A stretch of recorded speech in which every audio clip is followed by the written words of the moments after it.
2015లో తనను పెళ్లి చేసుకుని మోసం చేశాడని సినీ నటుడు శ్రీతేజ భార్య నితిష ఆరోపించారు. విజయవాడ నుంచి హైదరాబాద్ తీసుకుపోకుండా వేధించాడని వాపోయింది. హైదరాబాద్లో అమ్మాయిలతో వివాహేతర సంబంధాలు పెట్టుకున్నాడని తెలిపింది.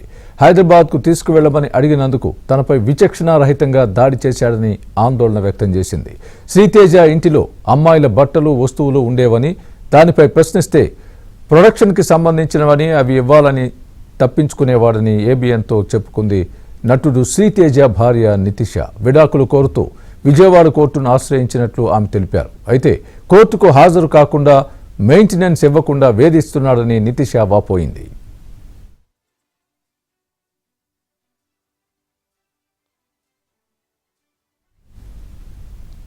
ఇదే అంశానికి సంబంధించి పూర్తి అప్డేట్ మా ప్రతినిధి ప్రవీణ్ లైవ్లో అందిస్తారు. ప్రవీణ్, సినీ నటుడు శ్రీతేజ వ్యవహారానికి సంబంధించి ఒక్కొక్కటిగా వెలుగు చూస్తున్నాయి. ఇప్పటికే గచ్చిబౌలి పోలీస్ స్టేషన్లో 0 ఎఫ్ఐఆర్ కింద కేసు నమోదు చేసిన తర్వాత అది కుకట్పల్లి పోలీస్ స్టేషన్కి ట్రాన్స్ఫర్ కావడంతో హైదరాబాద్కి చెందినటువంటి ఒక బాధితురాలు శ్రీతేజపై ఇచ్చినటువంటి కంప్లైంట్ తోటే ఒక్కొక్క విషయం వెలుగు చూస్తుంది. తనని ప్రేమ పెళ్లి పేరుతోటి మోసం చేశాడంటూ కూడా ఇప్పటికే బాధితురాలు ఇచ్చినటువంటి కంప్లైంట్ తోటి పోలీసులు కేసు నమోదు చేశారు.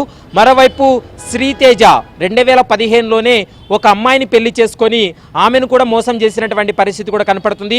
2015లో పెళ్లి చేసుకున్న తర్వాత ఆమెను విజయవాడ నుండి హైదరాబాద్కు తీసుకురాకుండా విజయవాడలోనే ఆమెను అక్కడే వారి కుటుంబ సభ్యుల సమక్షంలో, అంటే భార్య కుటుంబ సభ్యుల సమక్షంలోనే ఆమె అక్కడ పెట్టి ఇక్కడ వేరే మహిళలతోటి ఇల్లీగల్ అఫైర్స్ పెట్టుకున్నాడంటూ కూడా ఆమె బాధితురాలు కూడా చెప్పినటువంటి మాట కనపడుతుంది.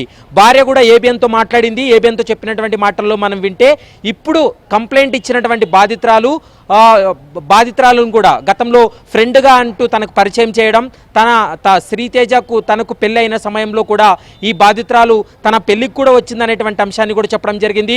అయితే ఇతను హైదరాబాద్లో అక్రమ సంబంధాలన్నీ బయటపడతాయనేటువంటి ఉద్దేశంతో తనని హైదరాబాద్కి తీసుకురాకుండా విజయవాడలోనే పెట్టాడు.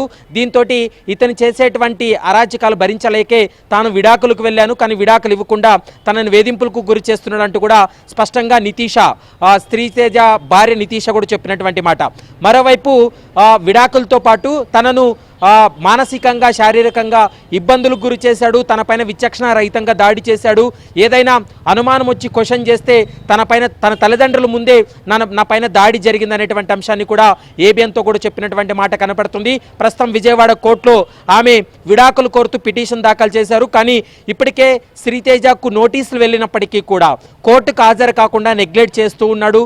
మరోవైపు తనకు విడాకులు ఇవ్వకుండా మోసం చేయడమే కాకుండా మరొక వివాహితులతోటి అక్రమ సంబంధం పెట్టుకొని ఈ విధంగా వ్యవహరిస్తున్నాడు. కాబట్టి అతని పైన చర్యలు తీసుకోవాలంటూ కూడా ఆమె పదే పదే చెప్తున్నటువంటి మాట కనపడుతుంది.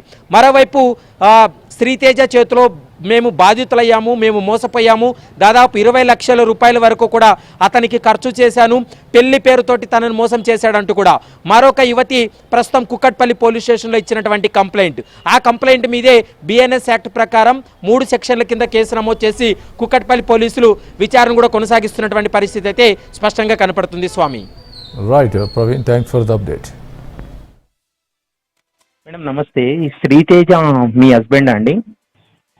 అవునండి మేడం. ఇప్పటికి అంటే కుకట్పల్లిలో ఆల్రెడీ కేసు అయింది. సో ఏంటి మేడం, ఎట్లా మీకు ఏమైనా సమాచారం ఉందా? దాని గురించి ఏమైనా చెప్పదలుచుకుంటున్నారా? యాక్చువల్లీ నాకు అసలు తన గురించి అంతేమీ తెలియదండి. మేము విజయవాడలో ఉంటాము. ఓకే. లైక్ మేము 2022లో డివోర్స్ కేసు వేసాము. తను అప్పటి నుంచి కోర్టుకి రావట్లేదు, ఏమి తెలియట్లేదు. తన వేర్ అబౌట్స్ అనేది మాకు తెలియదు యాక్చువల్లీ. మీరు హైదరాబాద్ కు రావట్లేదు మేడం? అంటే మీరు పెళ్లి అయిన తర్వాత మిమ్మల్ని హైదరాబాద్ కి తీసుకురాలేదా ఆయన? తీసుకురాలేదండి.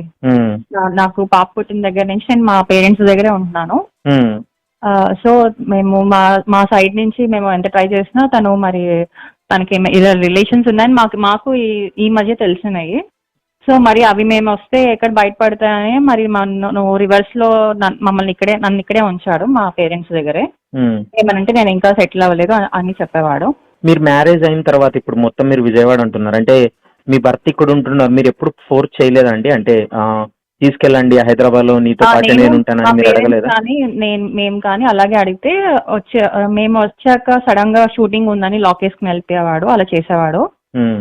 ఏమనంటే రివర్స్ లో ఇంకా ఏదో గొడవ స్టార్ట్ చేసి ఇంకా ఆ విధంగా గొడవ చేస్తూ ఇంకా ఆ విధంగా మేము ఇంట్లోనే ఉంటాం కదా, ఇంకా సో ఆ టైంలో మళ్ళీ పంపించడం ఎందుకు అనే ఫీలింగ్ మాకు తెప్పించేలాగా చేసి ఆ విధంగా చేసేవాడండి. సో అందుకు ఇంకా మేము ఎన్నిసార్లు కాల్ చేసినా ఫోన్ లిఫ్ట్ చేసేవాడు కాదు. ఏమన్నా కాల్ చేసినా కూడా ఎప్పుడో కాల్ చేసి మేము షూటింగ్ లో ఉన్నా అనేవాడు.